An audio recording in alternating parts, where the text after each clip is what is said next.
Gostaria de estar pedindo aos irmãos que abram suas Bíblias em 2 Samuel 11. E vamos ler a partir do versículo 1 até o versículo 13. E durante a mensagem eu vou citando alguns outros. Bem, decorrido um ano, no tempo em que os reis costumavam sair para a guerra, enviou Davi a Joabe e seus servos com ele e a todo Israel, que destruíram os filhos de Amon e sitiaram Rabá. Porém, Davi ficou em Jerusalém. Uma tarde, levantou-se Davi do seu leito e andava passeando no terraço da casa real. Daí, viu uma mulher que estava tomando banho, e era ela muito formosa. Davi mandou perguntar quem era, e disseram-lhe: é Batseba, filha de Eliã e mulher de Urias, o Heteu, ou Hitita. Então enviou Davi mensageiros que a trouxessem. Ela veio e ele se deitou com ela. Tendo-se ela purificado da sua imundícia, voltou para sua casa. A mulher concebeu e mandou dizer a Davi: estou grávida. Então enviou Davi mensageiros a Joabe, dizendo: manda-me Urias, o Heteu. Joabe enviou Urias a Davi, e vindo, pois, Urias a Davi, perguntou este como passava Joabe, e como se achava o povo, e como ia a guerra. Depois disse Davi a Urias: desce à tua casa e lava os teus pés. E saindo Urias da casa real, logo se lhe seguiu um presente do rei. Porém Urias se deitou à porta da casa real, com todos os servos do seu senhor, e não desceu para sua casa. Fizeram-no saber a Davi, dizendo: Urias não desceu à sua casa. Então disse Davi a Urias: não vens tu de uma jornada? Por que não desceste à tua casa? Respondeu Urias a Davi: a arca, Israel e Judá ficam em tendas. Joabe, meu senhor, e os servos de meu senhor estão acampados ao ar livre. E hei de eu entrar na minha casa para comer e beber, e para me deitar com a minha mulher? Tão certo como tu vives, e como vive a tua alma, não farei tal coisa. Então disse Davi a Urias: demora-te aqui ainda hoje, e amanhã te despedirei. Urias, pois, ficou em Jerusalém aquele dia e o seguinte. Davi o convidou e comeu e bebeu diante dele, e embebedou à tarde.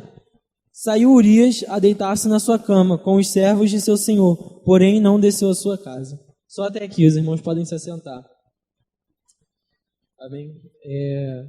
Um pouquinho antes de entrar assim, no coração dessa mensagem, de entrar no sentido que eu quero trazer, eu gostaria de compartilhar um pouco do contexto, o que estava acontecendo, o que é esse decorrido um ano, e alguns pontos que ficaram assim uma pulguinha atrás da minha orelha enquanto eu estudava. E a primeira coisa que eu quero falar é sobre quando diz decorrido um ano. O que aconteceu nesse decorrido um ano? Há cerca de um ano atrás, de quando é retratado 2 Samuel 11, o rei dos Amonitas havia morrido. E Davi mandou um presente para o herdeiro do trono, mandou mensageiros para que consolassem o herdeiro do trono. Porque o antigo rei dos Amonitas havia agido de bom grado para com Davi. E Davi quis responder, né? Para com o reino, mandou mensageiros com alguns presentes para consolar o herdeiro do trono. Os servos desse novo herdeiro falaram para ele: olha, Davi está mandando esses caras aí para espiar o seu reino e te destruir. E começaram a colocar pulga atrás da orelha dele. Resultado, eles resolveram juntar um exército junto com algumas nações e atacar Israel. Foram cerca de 33 mil homens que eles reuniram. Não só dos amonitas, lá de Amon, mas também de outras nações em volta. E então Davi pegou seu exército e foi contra eles, batalhar contra eles. E é relatado que a batalha foi tão grande que todos os povos começaram a temer Israel. Todos os povos tremeram perante Israel, porque não eram poucas pessoas que foram contra Israel. Foram muitas pessoas, mas Israel saiu vitorioso, para a glória de Deus. E eles foram para a glória de Deus. Então, Israel saiu vitorioso e os reinos, as nações, para não ficarem mal com Israel, resolveram fazer tratados de paz. E nesse decorrido um ano foi isso que aconteceu. E agora vamos entrar na história do adultério. Davi, ele tinha tudo para dar certo. Tinha tudo para ir junto com o povo, para guerrear, porque a guerra não tinha acabado, o povo ainda estava em guerra. Eles estavam ainda contra os filhos de Amon, e eles tinham se sitiado em Rabá. E Joabe e seus servos, eles estavam em guerra. Mas Davi preferiu ficar no castelo. E mais um pouquinho do contexto, antes de eu seguir mais uma vez para a palavra, é um segundo contexto. No versículo 4, se eu não me engano, deixa eu ver, no versículo 4, é falado bem no final sobre, tendo-se ela purificado da sua imundícia, voltou para sua casa. O que seria essa purificação dessa imundícia? Eu parei para pesquisar um pouco, e tudo que eu estou falando aqui vai ser mais importante no decorrer dessa mensagem. Essa imundícia era o período menstrual da mulher. E Batseba estava nesse período menstrual. Isso é importante porque, se ela estava passando por esse período, ela não poderia estar grávida. Então, isso complicaria a vida de Davi, o que complicou. Então, isso é um ponto importante, que eu nunca tinha nem me ligado nisso. Então, é um ponto importante porque era prestado tinham vários ritos quando a mulher estava nesse período, como não ter relações sexuais, tudo em que os fluidos tocassem, não era para outras pessoas tocarem, e tudo isso durante um período de mais ou menos 7 dias. E logo após isso era oferecido um sacrifício específico, que eu não me lembro agora. Ou seja, o sacerdote sempre sabia quando uma mulher passava por esse período. Então, tendo tudo isso em vista, o contexto, a gente entra agora dentro da mensagem, finalmente. E como título dessa mensagem, eu quero colocar como sinta o seu pecado. E não, eu não quero que você aproveite mais o seu pecado, eu não quero que você vá e faça mais um carinho no seu pecado.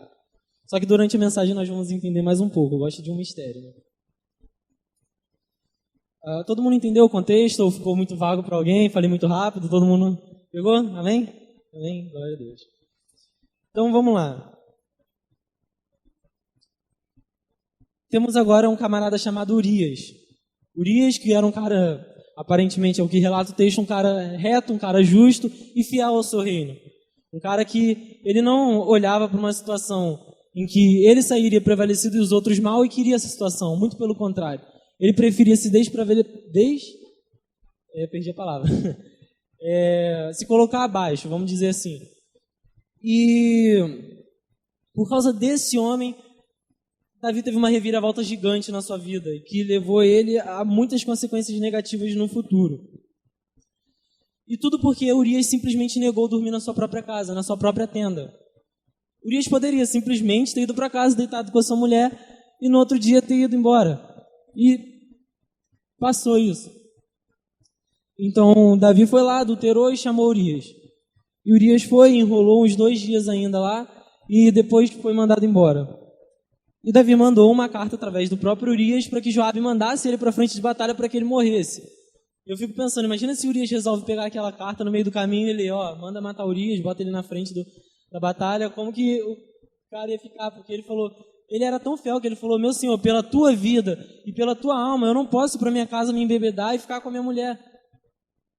Então ele voltou para a guerra e morreu. E foi colocado à frente de batalha perto dos muros, onde era mais acessível a tomarem danos. E então a gente entra agora nos erros de Davi, que é o cerne dessa palavra. São 5 erros que eu gostaria de listar. Estou falando rápido, irmãos, ou está dando para acompanhar? Está tranquilo? Bem? Amém. O primeiro erro de Davi, ele estava no lugar errado, na hora errada. O primeiro versículo vai falar, no tempo em que os reis costumavam sair para guerrear, Davi estava onde? No palácio. Davi não foi para a guerra. Davi não deixou o seu conforto e foi para a guerra. Não sei se estava cansado da guerra de 1 ano atrás, não sei se ele queria aproveitar dos deleites da última guerra, mas Davi simplesmente estava no lugar errado, na hora errada. E esse foi o primeiro abismo que Davi puxou. Foi o primeiro erro de Davi. Porque se Davi tivesse ido para a guerra, olha o tanto de transtorno que ele teria evitado. Se a gente olhar na história mais para frente, Davi tem um problema sério com os filhos dele. A descendência de Davi foi uma descendência assim complicada, assim, os filhos mais próximos ali. E quem já leu entende a história. Sabe o que aconteceu? Que um dos filhos de Davi perseguiu Davi, queria matar Davi. Um dos seus filhos estuprou a própria irmã. Então, a gente vê que foi uma descendência um pouco complicada por causa do fruto do pecado. Mas se Davi não tivesse cometido esse primeiro erro, os outros 4 teriam sido evitados. E é nesse ponto que a gente precisa prestar atenção. O nosso primeiro erro, eu estou no lugar certo? A primeira coisa que a gente tem que pensar, eu estou no lugar certo? É o momento certo de eu estar aqui? Traz alguma glorificação a Deus eu estar aqui? É certo, é correto, é justo eu estar nesse lugar? É justo eu estar aqui nesse momento? Para Davi não era.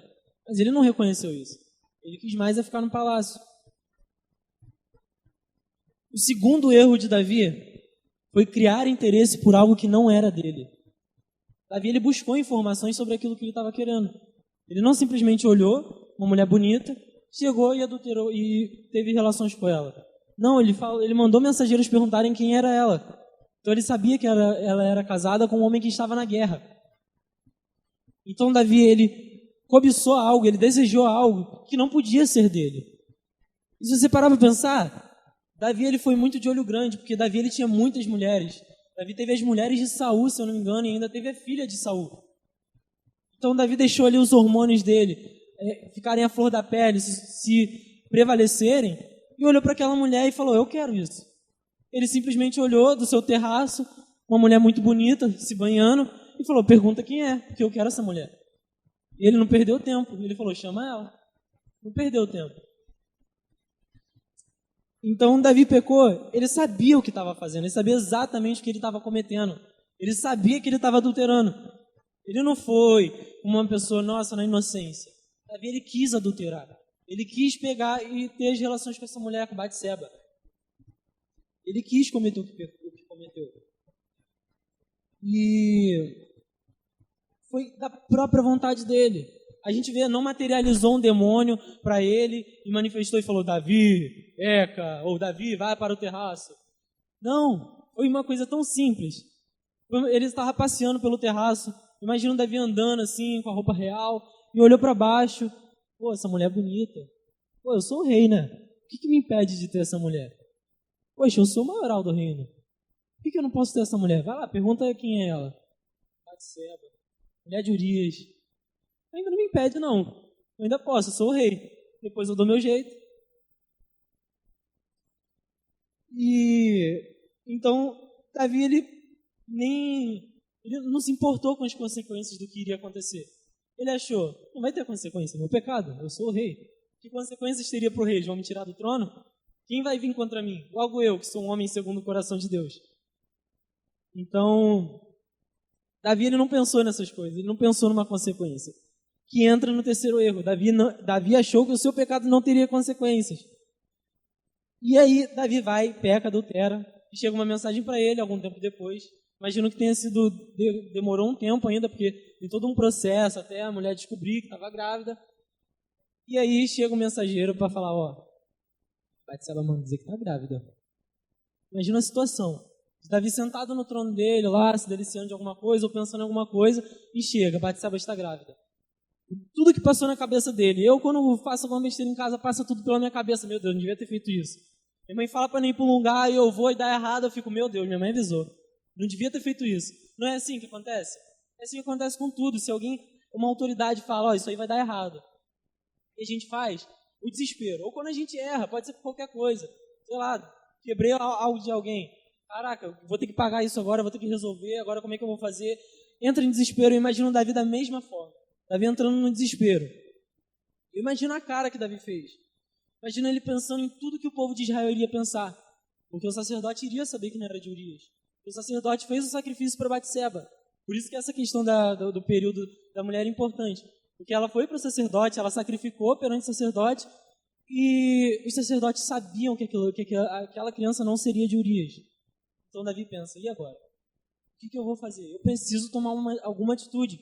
O povo vai ver que eu não sou um homem segundo o coração de Deus. O povo vai ver que eu não sou tão justo quanto pareço ser. O povo vai ver que eu peco. O povo vai ver que eu fiz uma besteira, que eu escolhi pecar. Então Davi, ele tinha uma reputação, em que ele tinha aquela reputação lá que estava guardadinha, mas ele preferiu pegar essa reputação e esfarelar ela assim, por causa do pecado de olhar e de querer aquilo que não era dele. E vocês conseguem compreender que ele tinha tudo do bom e do melhor?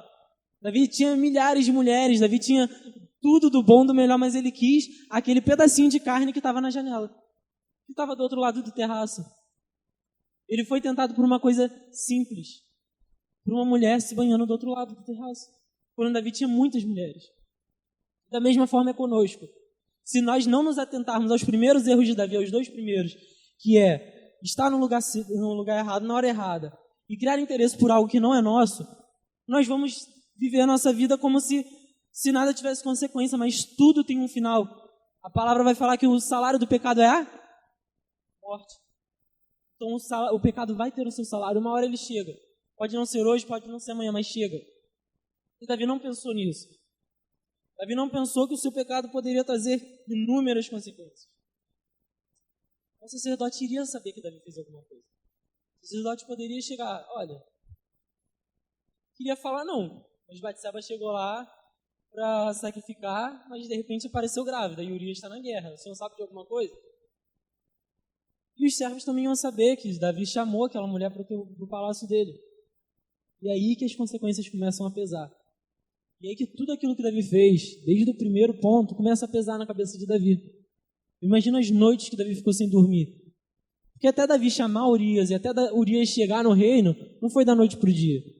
Porque foi uma viagem longa, uma jornada, como Davi fala. Depois de vir de uma jornada, não quer descansar. Então foi uma jornada longa. Imagina as noites que Davi ficou sem dormir, ficou em claro, pensando, o que eu fiz? A Bíblia não relata que Davi se arrependeu nesse período. A Bíblia relata que ele sentiu desespero. E que ele teve medo da rejeição dos homens. E que ele teve medo daquilo que ia acontecer com ele. Davi teve medo daquilo que estava por vir. E aí vem o quarto erro de Davi. Ele não sentiu o pecado dele. Ele sentiu as consequências.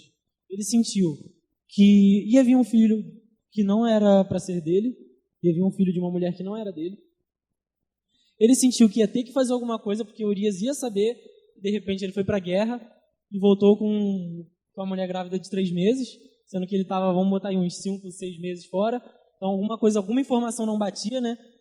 Então Urias ia ficar meio encabulado pensando, opa, alguma coisa não está certa.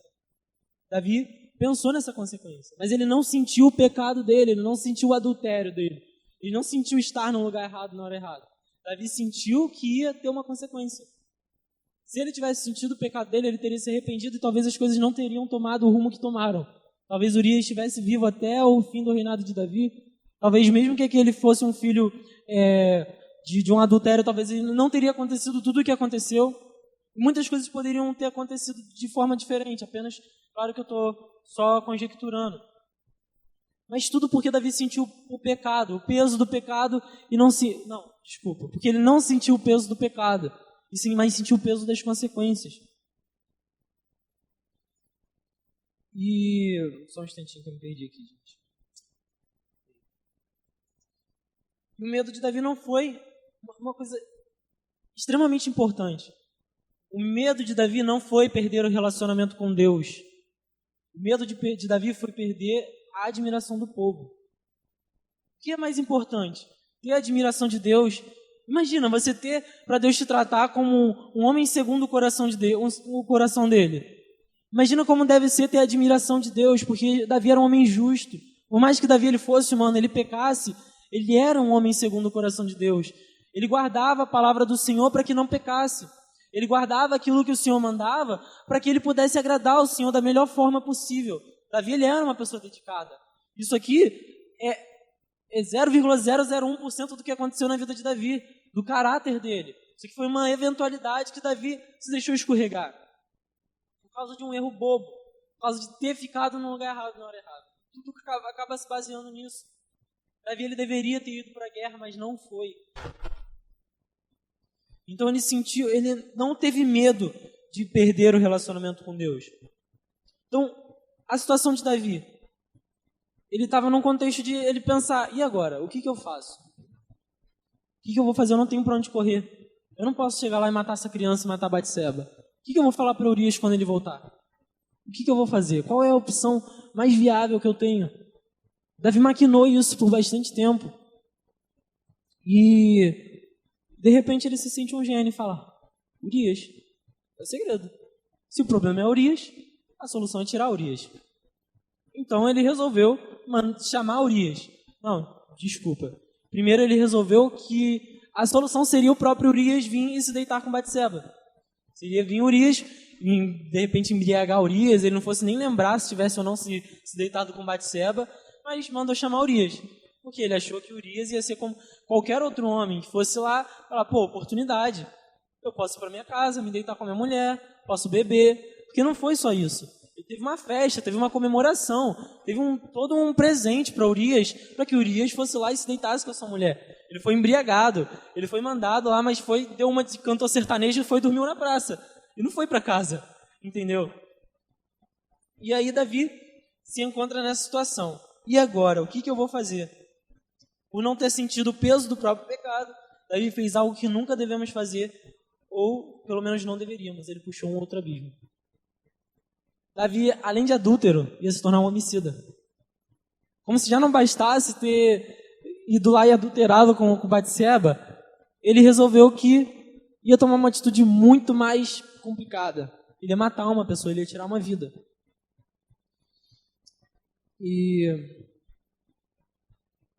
Então nós entramos no quinto erro de Davi. Davi, ele não se arrependeu perante Deus. A Bíblia só relata um arrependimento perante Deus bem lá para frente, quando Natan fala com ele, mas nós vamos chegar nesse ponto.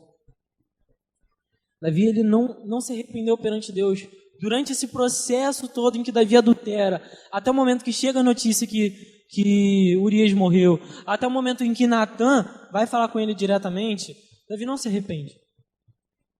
Davi, ele passa ainda aquele tempo lá vivendo, como se nada tivesse acontecido depois que Urias morreu. Ele não se arrependeu. Eu imagino a consciência de Davi como deve ter ficado. Ou não, de repente ele por estar em pecado, ter resolvido aquela situação, ele falou, estou livre. Agora não tem nada que pese na minha cabeça.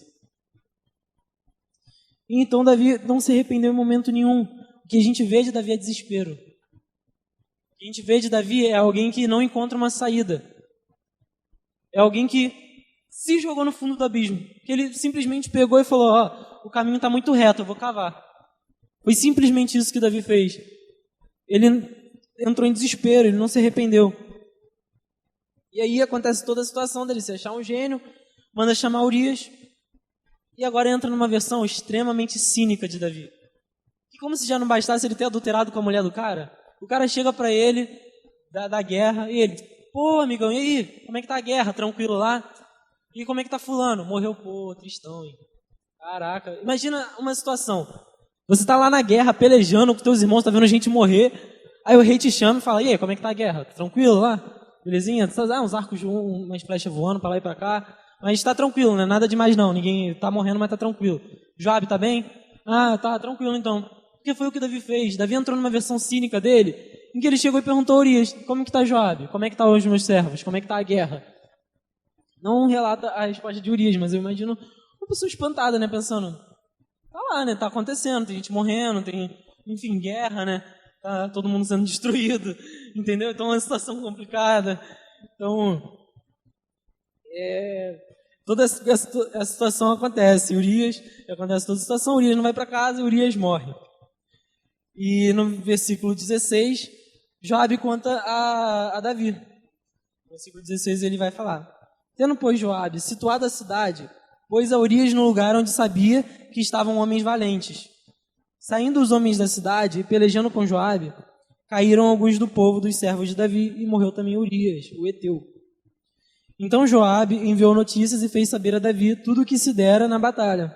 Deu ordem ao mensageiro dizendo, se eu terminares de contar ao rei dos acontecimentos dessa peleja, e acontecer que ele se encolerize e te diga, por que vos chegaste assim perto da cidade a pelejar? Não sabias vós que haviam de atirar do muro? Quem feriu Abimeleque, filho de Jerubezete? Não lançou uma mulher sobre ele do muro um pedaço de mó corredora, de que morreu em Tebes? Por que vos chegastes ao muro? Então, Israel, eles eram um povo inteligente, eles estudavam as guerras antigas. Então Joabe basicamente falou, se de repente Davi chegar a questionar por que nós nos aproximamos tanto do muro, sabendo o que aconteceu com Abimeleque, no final de tudo, fala, e morreu também teu servo Urias, que está resolvido. Então é basicamente pegar toda a situação, morreu uns, morreram outros, porque não morreu só Urias. Haviam homens valentes na frente da batalha. Só que Joabe mandou a todos. Esses homens valentes de frente à batalha e morreram. E a desculpa para poder ter mandado esses homens era, e morreu também teu servo Urias. E aí você imagina a cara de Davi, escutando tudo isso. mandaram eles para frente de batalha, morreram perto do muro. Daí pensam, para que fizeram isso? Aí o mensageiro fala, e morreu também Urias. Ele, tá, poxa, que pena. Manda as consolações lá para Joabe, porque além de tudo isso, Davi foi cínico mais uma vez. Davi, ele falou para o mensageiro, conforta Joabe, fala para ele que vai dar tudo certo. Fala que a guerra já está vencida, em nome de Jesus. Em nome de Jesus não existiu, né? Mas se Deus quiser, para a glória de Deus. Então, vai ser vencida essa guerra, então pode ficar tranquilo, conforta Joabe. Mais uma vez, ele entrou num modo cínico, assim que nem parece que a gente está falando de Davi, aquele Davi que derrotou Golias, aquele Davi que é o rei de Israel, nem parece que a gente está falando desse cara. Porque ele simplesmente pegou e matou um homem, mandou matar aquele homem. E entrou nesse modo cínico, simplesmente. E um pouquinho do contexto, eu fiquei pensando, e por que Joabe não fez nada? Por que Joabe não reagiu? Eu até estudando um pouquinho, não sei se é uma conjecturação que eu vou fazer, mas Joabe, há uns tempos atrás, há uns capítulos atrás, ele havia matado uma pessoa chamada Abner, porque Abner matou Azael, seu irmão. Então, eu imagino que Joabe pensa, bom, se eu mandar matar Urias, ele vai esquecer de Abner, ele não vai mais poder, sei lá, de repente jogar na minha cara que eu matei Abner.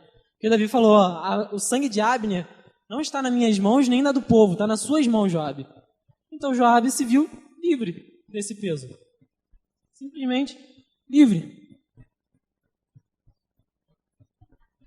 E aí toda a situação acontecendo, e dentro do reino esse alvoroço com Davi, e Joabe, e Urias, e Batseba, e uma criança que não era para ter nascido, para ter sido concebida, e a gente vê uma perspectiva do alto. Onde estava Deus nesse momento? Como estava Deus nesse momento? Eu imagino que Deus estivesse com o coração muito quebrado naquele momento, muito entristecido com Davi. Porque acredito que o Senhor amava muito a Davi. O Senhor escolheu Davi. Davi estava lá pastoreando, estava longe da família, e estava lá, mas aos olhos de Deus, aquele era para ser o homem, era para ser o rei. Saul ia sair, Davi era para ser o justo, Davi era para ser aquele que ia liderar Israel. E Davi foi um homem segundo o coração de Deus. Como eu falei, isso aqui é pouquíssimo do caráter de Davi. Davi se arrepende mais para frente, eu vou falar sobre isso ainda. Então, Davi, ele era uma pessoa boa, ele era uma pessoa assim, não na sua essência, porque somos todos maus, mas ele era uma pessoa justa perante Deus, uma pessoa segundo o coração de Deus. Eu imagino Deus entristecido, pensando, meu filho, por que você está fazendo isso? Você já não tem tantas mulheres, você já não tem tantas boas dádivas, você já não tem tantas coisas, você já não pode ter tantos filhos, você já não tem uma situação tão boa para a sua vida e você ainda quer mais. E tudo isso aconteceu porque Davi não olhou para Deus. Nós temos olhado para Deus, nós temos prestado atenção no nosso primeiro erro, nós temos prestado atenção para ver se estamos cavando mesmo um abismo, se nosso caminho está reto ou se a gente está se afundando. O mundo ele se afundou, o mundo resolveu pegar assim e cavar, e parece que de vez em quando a gente não é nem terra plana nem terra redonda, é uma terra côncava, porque está todo mundo no fundo do poço, está todo mundo cavando o próprio abismo. E Davi não foi diferente, Davi cavou o próprio abismo. Teve muitas consequências pesadas a partir disso. Deus, olhando, há um ano, Davi havia vencido uma guerra. Davi havia sido vitorioso em uma guerra. Davi levou o poder de Israel, que era um povo de Deus, e falou, ninguém pode vir contra nós porque o Senhor é por nós. Há um ano atrás, você para pensar, isso não é muito tempo. Não é muito tempo. Há um ano atrás, Davi era uma pessoa que foi para a batalha e venceu. No outro ano, por algum motivo, ele não quis ir para a guerra. No outro ano, Davi ele resolveu ficar. E conjecturando, Deus lá olhando para a situação, nossa, já acabou? Já acabou aquele fervor da última batalha? Só porque você não está lá? Davi poderia estar intercedendo pela batalha lá. Em vez de estar passando pelo terraço e olhando para o outro lado, Davi poderia estar intercedendo, mesmo que não tivesse ido. Mas ele já começou errado, cavou o próprio abismo e pensou, não é nada demais. O que é isso? Eu sou o rei. O que me impede de estar aqui? No meu palácio, no meu reino, com meus servos, com a minha comida, com as minhas mulheres e a de Urias. O que me impede de estar aqui? Nada, eu sou o rei. Deus olhando para essa situação em que se Davi tivesse sentido o seu pecado e se arrependido, Se ele só tivesse olhado para tudo que ele fez, em vez de ter procurado uma saída, ele ter encontrado uma solução em Deus e falado: Senhor, se aquela oração do contra ti somente pequei tivesse sido um pouco antes, talvez a história teria sido diferente. Davi, ele teve uma oportunidade do depois, e nós? Quem garante que eu vou poder falar depois assim: Senhor, contra ti somente pequei? Quem me garante que esse agora não é o único momento em que eu posso falar: Senhor, me perdoa, eu pequei. Eu estou errado, Senhor, eu reconheço. Que outro momento eu vou ter para fazer isso? Davi, foi muita misericórdia de Deus na vida de Davi. Porque Davi poderia ter morrido. Davi poderia ter acontecido tantas situações, poderia ser uma coisa boba, ele poderia ter adoecido. Poderia ter desagradado tanto aos olhos de Deus, que Deus quisesse tirar a vida dele. E quem iria impedir o Senhor de fazer isso? Se o Senhor fez, foi justo aos olhos dele. Então ele preferiu cavar um buraco e se afundar. Mas precisamos nos atentar. Isso não é uma particularidade de Davi. Isso não foi apenas Davi que fez. Temos outros exemplos bíblicos. Judas Iscariote não sentiu o próprio pecado. O que aconteceu? Ele se matou. Ele sentiu as consequências. Matei um homem. Fiz com que o Filho de Deus morresse. Saul não sentiu o pecado dele. Consequência, destruiu o seu reinado. Preferiu pecar, preferiu errar, preferiu desobedecer. E não sentiu aquilo que ele fez. Sentiu as consequências que vieram depois. Então, isso não é uma particularidade deles. Isso é algo nosso. Somos todos humanos. Ou tem alguém aqui que é santo demais para pecar? Ou tem alguém aqui que é excelente demais para cometer um erro, para deslizar? Mas tudo se baseia no que você faz depois de pecar. Tudo se baseia no que você faz depois de errar. Você continuou naquele lugar? Você sentiu as consequências em vez de sentir o pecado? Você se desesperou em vez de se arrepender? Tudo se baseia nisso, no que a gente faz depois. E muitas vezes a gente não sente o nosso pecado. E sabe o que acontece? A gente peca. E peca. E peca mais. E peca mais. E um pecadinho vira um pecadão. E aquele pecado que estava lá vira um pecado de estimação. E a nossa vida, quando a gente vê, a gente está tão afundado que a gente não vê saída. Que a gente acha que não tem mais jeito. Que a gente acha que acabou. Nós temos que agradecer muito a Deus, porque se Ele não fosse misericordioso com a gente, irmãos, olha, eu não sei onde a gente estaria. Vocês estão vendo as notícias, como que está o mundo? As pessoas estão se matando. As pessoas não estão nem aí um para o outro. O Senhor tem misericórdia para conosco, para nos livrar. Quem dirá nos perdoar? Que é algo que nós podemos fazer a qualquer momento, pegar e falar: Senhor, me perdoa. Com o coração quebrantado, falar: Senhor, me perdoa. E se não tiver um arrependimento genuíno, o Senhor é tão bom que Ele nos deixa pedir: Senhor, gera em mim um arrependimento verdadeiro. O Senhor é tão misericordioso que Ele não se coloca numa caixinha. Ele não se pega e coloca naquela caixinha de: eu perdoo esse aqui eu não perdoo não. Esse aqui eu perdoo. Esse aqui eu não sei, vou pensar no caso dele. Ele fala: todo aquele que estiver com o coração contrito e quebrantado, eu não o rejeitarei. E assim aconteceu com Davi. Deus agiu de tanta misericórdia para com Davi que enviou Natan. Isso decorreu um tempo ainda. Porque até Urias ter morrido, ido para a guerra, chegado a notícia, ter Natan, a revelação ter chegado a Natan, até tudo isso acontecer levou tempo. Eu não sei como estava a mente de Davi. Eu não sei como que Davi estava. Provavelmente já tinha até esquecido do que tinha acontecido, porque ele pensou: minha barra está limpa. E enviou Natan para repreender Davi. E ele ainda estava nesse estado cínico. Porque Natan contou a história dele, a parábola, não sei quantos lembram. E agora eu não lembro muito bem, mas ele contou uma parábola sobre a vida de Davi. E Davi foi e falou para ele: o quê? Quem fez isso? Me fala agora que eu vou mandar matar. Que eu vou lá, vou jogar no cárcere e vou matar esse cara. E aí Natan olha para ele e fala: Davi, é você. Imagina o Davi no trono dele lá irado, se levantando: o quê? Quem mandou? Quem fez isso? Não sei o quê. Ele ouvia: é você, ele. Olha o piripaque do Chaves, sabe? Que vai trava assim. Eu imagino a cara de Davi quando viu que Deus tinha revelado a Natan o que ele tinha feito. Quando aquela mensagem chegou a Davi. Quando ele viu que ele errou. E a partir daí, Davi se arrependeu. Precisou o profeta ter ido falar com ele. E aí entra, se eu não me engano, é Salmos 51, que é quando é o salmo do arrependimento de Davi, assim que Natan o repreende. E aí Davi quebra. Para misericórdia da vida de Davi, foi gerado um arrependimento no coração dele. Assim, a misericórdia do Senhor quis tanto alcançar Davi que mandou um profeta para falar com ele.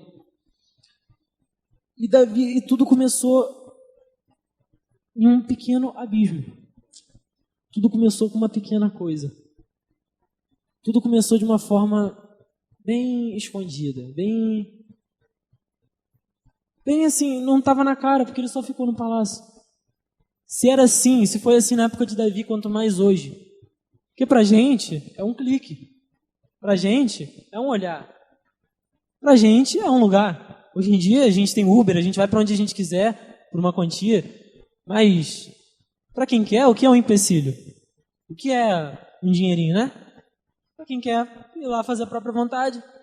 Se foi assim para Davi, imagina para nós hoje, que é nas poucas coisas. Do jeito que o mundo está hoje, do jeito que o mundo está corrompido, foi difícil para Davi naquela época, que era um homem justo, um homem segundo o coração de Deus. Imagina para mim. Imagina para cada um de nós. Como deve ser difícil hoje passar por essa situação. Eu não julgo Davi. Talvez se eu estivesse no lugar dele, eu tivesse feito a mesma coisa. Eu não julgo Davi. Davi foi humano, assim como eu sou. Davi pecou dessa forma, eu peco de outras. Tudo se transformou a partir do momento que ele se arrependeu. O pecado dele teve consequências? Teve. Mas ele se arrependeu verdadeiramente. E tudo se baseia nisso, nós precisamos nos arrepender. Ele deixou os hormônios falarem mais alto. Ele deixou com que as consequências falassem mais alto e não sentiu o próprio pecado. Então nessa noite, irmãos, eu venho falar para vocês e para mim, vamos sentir o nosso pecado. Não estou falando de carícia no seu pecado, não estou falando de aproveitar o seu pecado, mas sinta que aquilo que você fez entristece o coração do Senhor. Sinta que aquilo que você fez te afasta do Senhor. E que se nós não nos arrependermos, o salário disso vai ser a morte, seja ela espiritual ou física. Hoje é muito fácil você morrer. É muito mais fácil, eu posso pisar ali fora, uma bala perdida, eu posso ser atropelado por um bêbado, eu posso ser tantas coisas, eu posso aqui agora infartar, posso aqui agora ter um problema sério e será que eu vou para a glória? Nós precisamos apenas sentir o peso desse pecado, sentir que isso nos afasta de Deus. O pecado nos afasta de Deus, o pecado nos leva para mais longe. Não é o irmão, não, é o irmão fofoqueiro, ora por ele. Não é para você fazer a fofoca dele para falar que ele é fofoqueiro, não. O irmão é fofoqueiro, ora por ele, porque ele está em pecado. O irmão é mentiroso, ora por ele, porque ele está em pecado. Você comete alguma dessas coisas, ora, pede perdão, você está em pecado. Nós somos todos iguais perante Deus, todos nós pecamos, todos nós erramos. Estamos aqui sujeitos a essas coisas. Então, não espere para ter que matar alguém. Davi, ele esperou tanto que ele matou alguém. Não espere para você matar alguém para poder chegar um Natan e falar para você, mesmo que seja o emocional de alguém. Hoje em dia as pessoas estão com o emocional tão quebrado, tão destruído, que qualquer palavra dura pode destruir alguém. Não espere para você ser uma dessas pessoas que destroem as outras. O Senhor não nos chama, destruam aqueles que não me seguem. Ele fala, amem aqueles que estão por aí, tragam eles para mim. Pregue o verdadeiro evangelho, e ide pregar o evangelho. O Senhor amou essas pessoas, o Senhor nos amou. Quem sou eu para olhar para uma dessas pessoas e falar, você não é digno? Você não é digno do arrependimento e do perdão de Deus. Quem sou eu para falar, gente, eu erro todo dia. Todo dia é uma luta. Todo dia minha carne grita e fala, eu quero. Todo dia minha carne ela quer prevalecer. E se nós não nos atentarmos, nós entramos numa vida de inconstância. Nós entramos numa vida em que o pecado prevalece, em que mais pecamos do que estamos com Deus, em que mais erramos do que acertamos. Então, não espera para que haja um Natan. Não espera para que um profeta venha falar em parábolas para te dizer, ó meu filho, você cometeu tal coisa. Não espere uma revelação divina. Nós sabemos quando pecamos. Ninguém consegue ficar com a consciência limpa quando sabe que está em pecado. Desculpa. Ninguém consegue dormir tranquilamente, mesmo que fique aquele sentimento ruim. Você sabe que fez alguma coisa errada. Mesmo que você não se lembre, você sabe que fez alguma coisa errada. Não espere para que haja um Natan. Pode ser que o Senhor esteja me usando hoje como um Natan para a glória dele, para te falar, se arrependa. O Senhor sabe o que você fez. Eu não vou aqui profetizar e falar fulano de tal, você foi lá e pecou, e adulterou, e viu pornografia. Eu não estou aqui para isso, eu não vim aqui para revelar pecado de ninguém, não. Mas o Senhor conhece, acima de mim está o Senhor, acima de todos nós está o Senhor. Ele conhece, e é para Ele que nós devemos nos quebrantar e nos arrepender. Então venho falar aqui para todos nós, vamos deixar de ser besta e nos arrepender, nos quebrantar nessa noite. Fuja do pecado, se arrependa de verdade, volte a ser alguém justo perante Deus. Volte a ser alguém segundo o coração de Deus. Volte a ser alguém que prega a palavra. Volte a ser alguém que, quando erra, é humilde para falar, eu errei. Mesmo que seja com o irmão, falar, irmão, me perdoa, eu errei com você. Me perdoa, Deus, eu pequei. Então nessa noite, que vai ser uma noite de arrependimento, de mudança. E da mesma forma que nós entramos, devemos ser diferentes. Seja diferente nessa noite. Faça a diferença na sua escola, faça a diferença na sua faculdade, faça a diferença no seu trabalho. Se arrependa, se quebrante, se desmonte nessa noite e fala, Senhor, eis-me aqui, eu ainda quero te servir. Eis-me aqui, o sacrifício de Jesus foi para isso, irmãos. O sacrifício de Jesus foi para que a gente tivesse acesso a um perdão genuíno, a um perdão onde a gente não precisa sacrificar nada, porque Ele foi o próprio sacrifício vivo. O Cordeiro que sofreu, traído pelos seus, se entregou por amor a cada um de nós. Para que eu continuasse pecando? Não. Para que eu buscasse ser perfeito. Vou alcançar isso nessa terra? Não. Mas eu preciso buscar ser excelente, preciso buscar ser constante, preciso buscar ser justo e reto perante o Senhor. Então que nessa noite nós viemos nos arrepender, irmãos. Viemos tomar uma atitude genuína de arrependimento. Eu não sei o que é, eu sei qual é o meu pecado. Eu sei o que eu tenho feito de errado, eu não sei o seu, mas você sabe muito bem, e o Senhor sabe. Sabe o que Ele está esperando? Você falar, Senhor, me perdoa. Apenas isso. Com todo o seu coração, com todo o seu entendimento, de toda a tua alma, e falar, Senhor, eu me arrependo.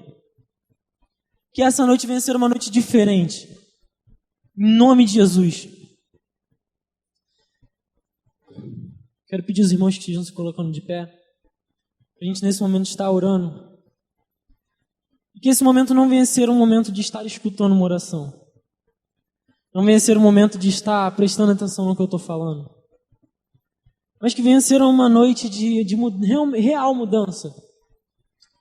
Uma noite em que vamos pisar daqui para fora e não vamos pecar.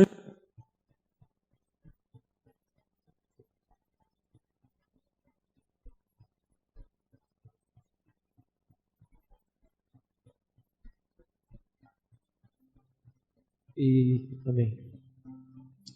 Então que venha ser uma noite diferente. Que nessa noite nós venhamos verdadeiramente nos arrepender, nos prostrar. O Senhor, irmãos, está aqui. Ele está aqui para ouvir o nosso clamor. O Senhor, Ele caminha perante aqueles que estão realmente sedentos. Então nesse momento feche os seus olhos. Clame pelos olhares do Senhor.